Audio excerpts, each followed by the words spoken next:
On average, 1 million streams is around $4,000 USD. On Spotify. On Spotify. And we're averaging like 60 million streams a month right now. Across our catalog. Things are just pretty crazy. And I don't think most people know that there's that potential, because in music, you hear there's no money in streaming. But I'm like, that's because labels own 80% of your songs. But if you own your songs, there's a shit ton of money in streaming. The question is how?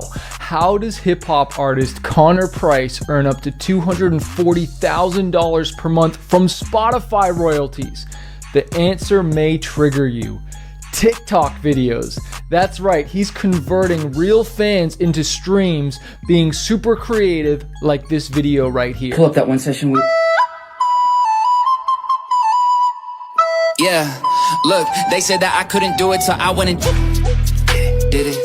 So my first question is, who is coming up with these awesome ideas? Yeah, no, as far as the marketing stuff goes, that's all Brianna, which is why it's so fun to be able to do this conversation with her. Because we do everything together. I love the fact that they're a husband and wife team working together. It's not like a label or some marketing team. It's just homegrown stuff. But what's the strategy behind the TikTok videos to get people to stream your music? So I make music, specifically in the kind of hip hop rap world, a little bit of pop sometimes. The whole goal with these videos is to not make it seem like you're selling someone, especially on TikTok. The moment you feel like someone's like, hey, check out my song, you're going to swipe away. So you have to provide entertainment first. And we have found the best way to do that is through skits. It was really easy because Connor's been acting since he was 6 years old. So it was the perfect way to kind of merge those two worlds. So the goal here is to entertain, not sell. You want to make videos that are entertaining and not saying, hey, my new song's available, go download it now, or I just dropped a new single. You want to make a video that just grabs them right away and let them figure out that it's a song. But what do you do if you think TikTok's whack or you just don't understand it for you? Check this out. Okay, Connor's really good at rapping. He's loved hip hop for so many years. Why don't we try marketing that? And he didn't want to because he thought TikTok was kind of lame. Like, it was in the era where people just did those little dances. Right. So yeah, I took some YouTube videos he had filmed, turned them into vertical pieces of content. So there's an idea right there. You can take old content and repurpose it for TikTok. Make the vertical video of it, chop a little piece of it. One of my best performing TikToks so far has been a piece of a music video, a really exciting part, a really cool part that grabs people, that's entertaining.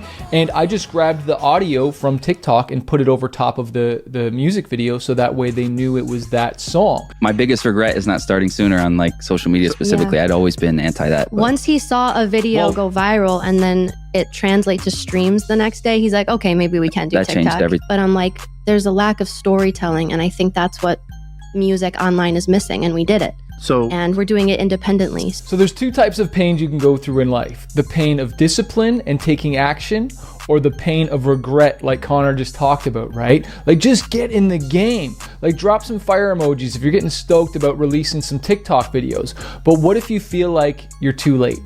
Totally. I mean, there's what, 60,000 songs uploaded every day? It might even be more. I think the data's closer to 100 now, but roughly I'd say, to be safe, 60,000 songs uploaded every day. Yeah, the ease of being able to make music now, especially in the hip hop space with programs like Fruity Loops and Splice, where you can find samples that are royalty-free samples. Yeah, a lot of people are making music way more efficiently. You've probably heard that stat a million times, that there's 60,000 or more, maybe 90,000 songs uploaded daily, but how many of them are actually marketed and promoted? So I like to say there is really no competition, right? But I want you to listen to this next clip because it talks about the power of focus. You've heard me say, follow one course until successful, right? But there's a Bible verse that also talks about how a three-corded strand is not easily broken, right? When you have you, your partner, and God in the middle, like when it comes to a marriage, but also in business and you working together on one thing. Like, that's what I really believe why, me and my wife have been so successful, is because we focused on one thing, putting all that energy into one thing instead of spreading it all out, right? Check this out. Yeah, that's when I really stopped trying to do a million things and focused just on him.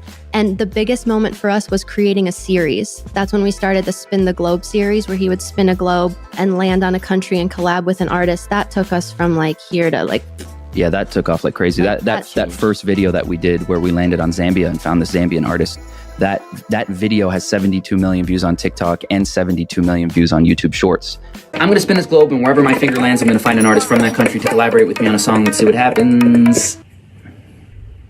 Zambia.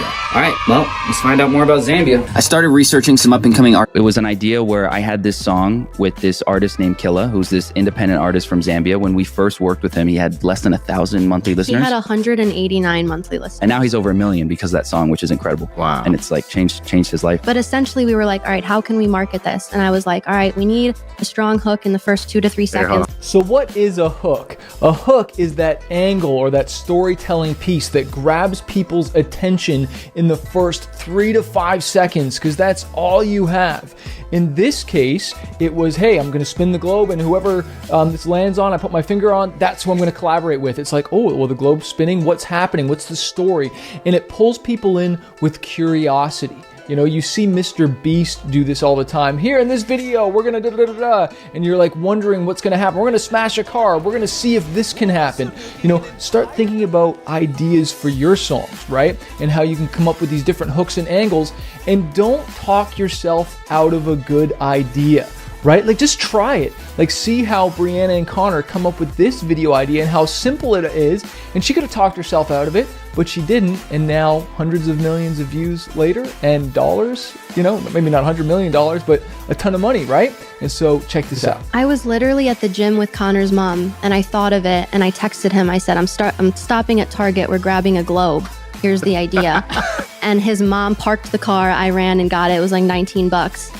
And to be honest, at the time, we didn't realize it would blow up. And we posted on a Sunday, and it got 3 million views the same day. And I'm like, oh shit, okay, this is a series. We have to do this again. And instantly I went on my phone. I'm like, what country's next? And I searched hashtag Dutch rap, because I really wanted a Dutch artist. I think that language is so beautiful. And I found this guy named Benz. Then we did episode 2 weeks later.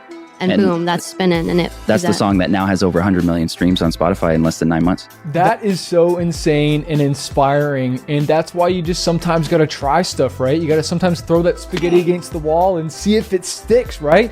Don't talk yourself out of a good idea, because they didn't even know it was going to blow up, right?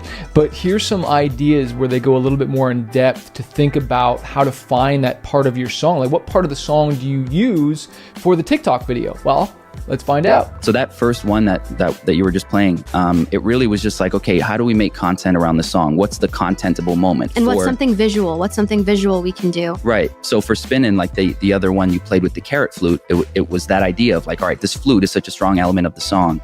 I remember watching a video back in the day where someone made No. Christian, our brother-in-law was making a carrot flute at Christmas. And we're like, you're an idiot. What are you doing? And it actually ended up working. And I'm like, what if we bring that into the video? Right. And then that's what made the song. Now people like call him like the carrot flute guy. And I'm like, what? So for this one, the contentable moment for us was like, all right, we have this artist, myself, from Canada. We have this other artist from Zambia, a country that most people don't even know where it is on the map. So don't just watch this video as entertainment if you're an artist. I want you to look at your lyrics, right? Where is your content moment? Listen to the beat, the melody. Where is the drop? Where's the cool moment in the drums, the riff, the synth, whatever it is? Listen to your song and go deep on it, right? And find those different parts. And then don't be afraid to try stuff, as you'll see in this next part right here. We had no idea this was going to blow up. All our content that had performed well at this point was skits. And every time we posted a non-skit, it never did as well. So we really were just like, let's see what happens. I was very much inspired by like content creators like Mr. Beast. Yeah. As you can tell from like the whole editing style. And I edit all my TikToks. And so like the one word at a time. I love how in videos, it starts, the first frame you hear, all right, guys, today we're going to blah, blah, blah. He just gets into it right away. And so I was inspired by that. Hence, this intro that so we yeah, had. the first one, we had the relationship with the Zambian artist first, but after the first episode, it was very organic, and we found the artists like literally 2 days before the song was recorded. There's some real gold I want you to listen to there. When something is working, they leaned into it more, right? Like they kept on working it and they did a full series, right? You know, once something works, don't go try something else. Once something works, get paid from it, right? Most people get bored and then they go do something else. No, get paid. Lean into that thing that works and suck all the juice, the idea out of it, before moving on. But one of my questions is like, why do you think this is working? And explain the hook and the angle a little bit more so that we can make even better videos for our music. I think the hook is really strong. I'm going to spin this globe wherever my finger lands. It's like, all right, what's about to happen? Is he going to go there? I'm going to find an artist. Immediately, you're interested where he's going to land. Right, and it's visual. You see a spinning globe. Now you're going to stick around and see. All right, let's see where it lands. There's another part of this story that we didn't get to today. That he'd been doing this for a while. And he'd been doing it wrong for a while. He'd been doing just remixes and stuff of other people's content or cover kind of stuff, and it wasn't translating to streams. So I want to encourage you, if you've been posting on TikTok or Reels and it hasn't been working, don't give up. Lean into this thing and figure it out. And remember that it's not just TikTok content. You can repurpose it to Twitter, to YouTube Shorts, to Instagram Reels, right? But if you really hate posting content, well then run Spotify ads. Right? You can do collaborations. You can trigger the algorithm different ways. Facebook, Instagram ads. So many different ways to make this thing work. I talk about it in my book, Spotify Profits 2.0. I'll put the link below, or it's on Amazon. Or we have a training on Spotify ad templates so that you can run Spotify ads and just do the marketing. If you got the hit song, you just believe that if more people hear it, then it'll blow up, which is all a part of it. And it's not like a one or nothing, right? It's not just organic and no ads. Do everything, right? Hire social influencers, all that stuff. We talk about it in the book. Let me know if this video inspired you. Leave some comments below.